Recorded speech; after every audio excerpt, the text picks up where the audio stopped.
Hey everyone, welcome to the road to Avengers Doomsday. I'm Jonathan, and every single month I'm going back through the MCU, revisiting each movie and showing you how to make custom LEGO minifigures from every single Marvel film leading up to the culmination in Avengers Doomsday.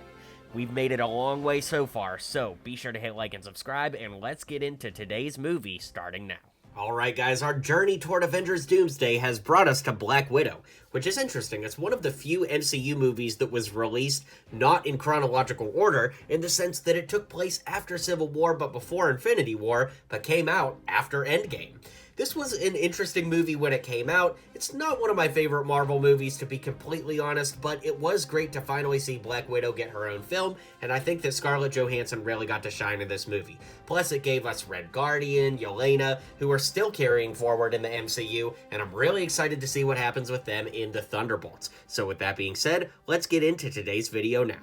Alright, up first we have Thaddeus Ross, and this film was the last time he was played by William Hurt before the character magically transformed into Harrison Ford. This is actually pretty simple to make. It's just dark blue legs with the torso from Michael Scott from The Office, as well as Creed Bratton from The Office, as well as Professor X from X-Men. Then of course the head and hair come from J. Jonah Jameson from Spider-Man. Alright, up next we have Natasha when she's on the run, like the motorcycle and all that, and this is pretty simple to make. Of course, the legs are just black legs, the torso is a biker jacket from Mutt Williams from Indiana Jones, although we've gotten lots of biker jackets over the years. You guys just know I love Indiana Jones, so anytime I can shout out that theme, I do. The head, of course, is the common Black Widow head, and then the hair, I'm not 100% sure. Back in the day when I did my original Black Widow showcase, I used the hair from Mia from Friends. I think that works pretty well, but also, as time has gone by over the last 4 years or so, I don't think that the regular Black Widow hair looks all that bad. So I'd really like to hear what you guys think, what you would prefer. I'll kind of show you both options as we go along, but that's that. Up next, we have Yelena Belova in her actual Black Widow outfit. Now, the legs and torso and those beautiful printed arms come from the 2020 version of Black Widow, which was such a great minifigure. Then, of course, the head and hair come from the Yelena minifigure, although both of them are common enough pieces and have come in other sets over the years. Here we have Yelena again, this time in her outfit from the chase sequence, and the head and hair are the same that we just mentioned. Then, of course, the torso and legs both come from Claire Dearing from LEGO Jurassic World, and I added an Indiana Jones satchel for her bag. In the movie, it's actually like black or dark blue, but unfortunately, I don't have this piece in that color. I don't even know if it exists, to be honest, so I went with just traditional brown.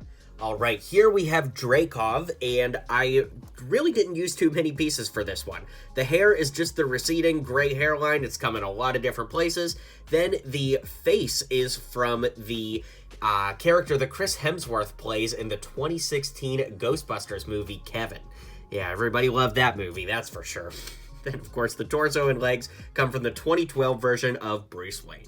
Alright, now up next we have Taskmaster. The head and torso for Taskmaster came in the Black Widow movie set, but also came in the Comic-Con exclusive set. I say that with air quotations, because of course it was supposed to come out in 2020, but then Comic-Con got canceled for obvious reasons, so then they shifted and they sold the Black Widow set online, and I do recommend using that version of Taskmaster because then you get the shield with that sticker piece that looks really great. Is it the best LEGO shield ever? No, because of the sticker and all that, but it technically is the best Taskmaster shield, at least as of this video, so that's what I recommend. Of course, having the little sword there, the black hood, and these legs from the ACU Trooper from Jurassic World make for a great combination altogether.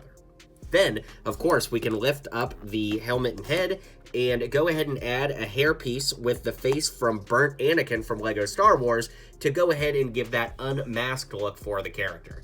In the past, I used the Rey hair from Star Wars. I think that works really well too, but I always like to give you guys options. Alright, up next we have Alexei from prison when they go ahead and break him out. Now, in the past, I used the neck beard piece that has like the jagged brown beard, and I do still like that piece, but I don't know. As the years have gone by, I really go more for simplicity on this, and I think that the beard isn't quite perfect, so the best thing to do here, of course, is to use the Red Guardian head and hair that came in that aforementioned Comic-Con set, but of course, the hair has come in lots of other LEGO sets, and the head was also used on Hopper from Stranger Things, so you don't technically need the Comic-Con set. You could get those pieces elsewhere. Now, moving down, he doesn't really wear a shirt quite like this in the movie. In fact, we see him shirtless with all his tattoos on his arms and his hands and all that, and LEGO hasn't really given us a lot of tattoo pieces over the years, so to keep things simple, I just used this farmer torso from LEGO DC. It technically is a rare torso in the sense that it only came in one set, but it's not a super desirable figure, so thankfully it's still pretty cheap out there. Then of course he's got black legs, and I put this red figure in his hand to represent the Red Guardian figure that is sent to him that he opens up in the movie. Alright, up next we have Black Widow in her white suit, and this figure came in that aforementioned Comic-Con set as well.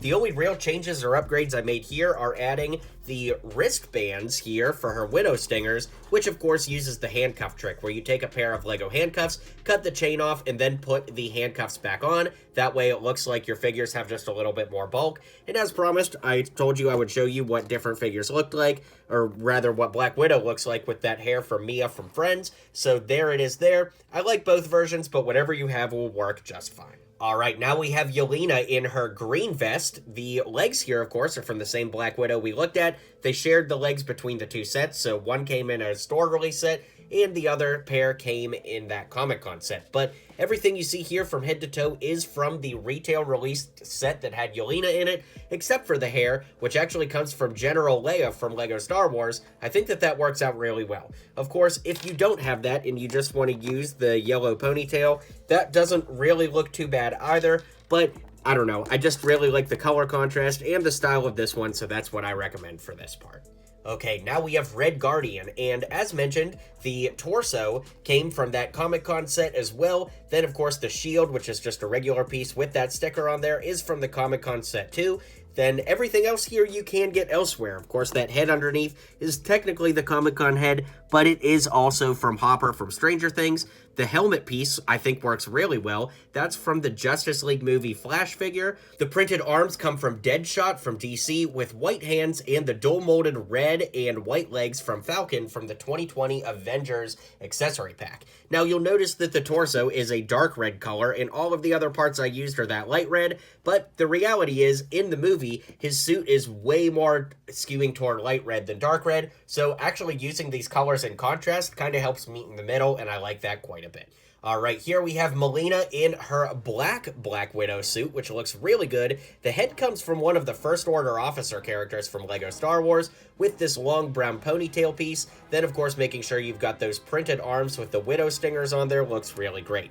Now, of course, we also see at the end of the movie where Black Widow and Yelena use the masks to trade places, so we could actually swap the heads around to show you what Black Widow looks like. Of course, this now is just the regular Black Widow figure, and the Melina head and hair combo we just talked about is now on that Comic-Con suit for Black Widow. So overall, I think it looks really good and works well for both characters. Of course, we can't forget about Mason, who is Black Widow's assistant that helps her get all her, secret spy bookings done. Anyways, he's got blue legs with this torso from Harry Potter, then the hands and head come from Masrani from Jurassic World with Finn's hair from Star Wars. As Black Widow sends off, we see her in her Infinity War outfit, of course, because this movie takes place between Civil War and Infinity War, so I used the Infinity War Widow head, torso, and those printed legs look really good on there too, if I do say so, and the hair comes from Lloyd from the Lego Ninjago movie. Of course, you could just keep the regular Widow hair on there, but I think that this works pretty well, and yeah, that's what I recommend here. And finally, we have Valentina showing up at the end of the film. This is actually a pretty simple character to make. This hair has come in a lot of places. I got it from Helen Cho from the Avengers Tower, but once again, it has come in other places.